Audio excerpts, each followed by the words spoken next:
So we're gonna have this agreement with Bob Siegel? Well, he said that if you got any concerns about it, call it. You got I something? mean, don't we need to, Pete, make motions and all on that? this Bob Siegel thing, do you want to? Aren't they contract has to be Bob approved? Siegel, if you have a question, yes, sir, in my report, I'd be glad to address that. Go ahead. You didn't? Yes, sir. I had sent to you a contractual agreement, if you will, for a gentleman, it's a firm by the name of Robert Siegel, CPAs. What Mr. Siegel's firm does and has done, I did some work with him, or he did it for us in the town of Smithfield. He's done it for Halifax County here. They work on a contingency basis, looking for revenues, state share revenues particularly, that the city should have received but has not received. Franchise tax particularly, they look at. I can give you an example, two examples that I know of firsthand. When I was city manager in Smithfield, we employed Mr. Siegel and his firm to come in and look at all our revenues and expenditures, looking at ways to save money or to enhance our revenues.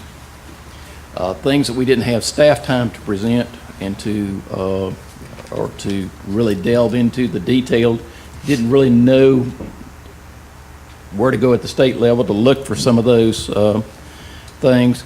But in Smithfield on our franchise tax, which is a tax that your utility companies pay to the state of North Carolina and pay based on and are distributed back to the municipality based on the geographic, whether inside or outside the city of limits. If in the case of Smithfield, we'd done a annexation in years past, that for some reason the utility company was still showing it out in the county so that we were not getting credit and getting that money. They found about $88,000 for the town of Smithfield that we didn't know we were due. In the city of Clinton, where my son is the city manager down there, there was a telephone company and electric co-op down there, again with an annexation. This is just one area they look at as franchise tax. Found $162,000.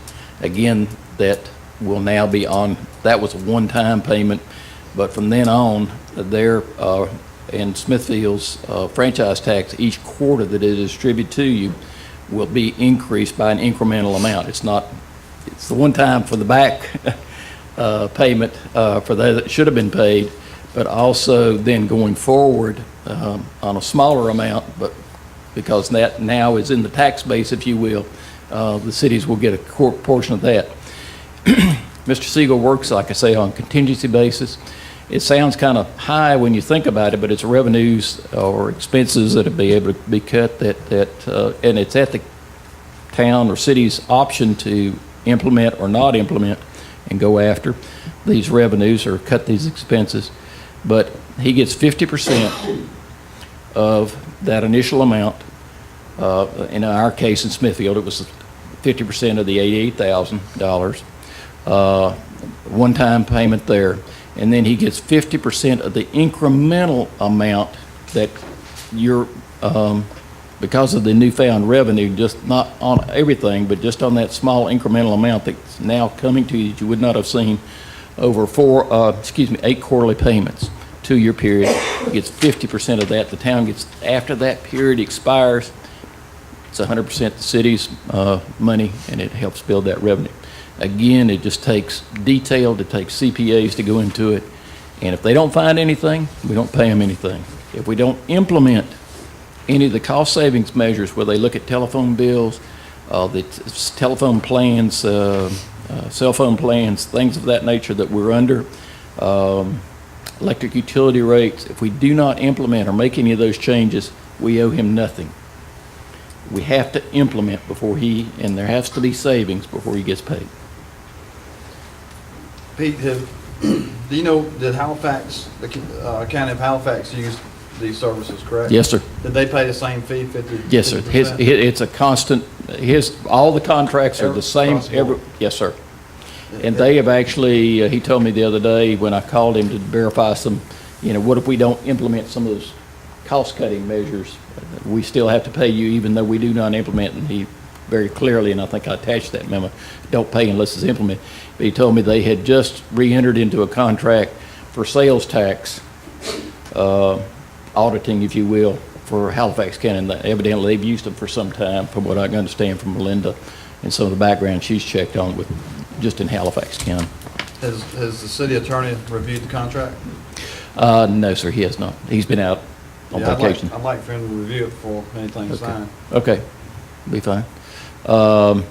Sales tax, I mentioned, is another area that he looks at, state share sales tax or sales tax that we pay in the course of our doing business with the city. City has to pay sales tax and they reapply or apply at the end of the year to get that refunded. And sometimes there's some coding issues with the county in which that tax was paid, and it should come back to Halifax County or City of Roanoke Rapids, and it went someplace else.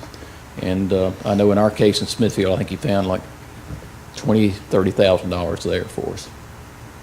That was a one-time. There's no quarterly on that one. Thank you. Yes, sir. Anyone else have any questions for Pete on that? Okay. Just leaves no stone unturned and looking at ways to help the financial We situation of the appreciate city. Thank you, Pete.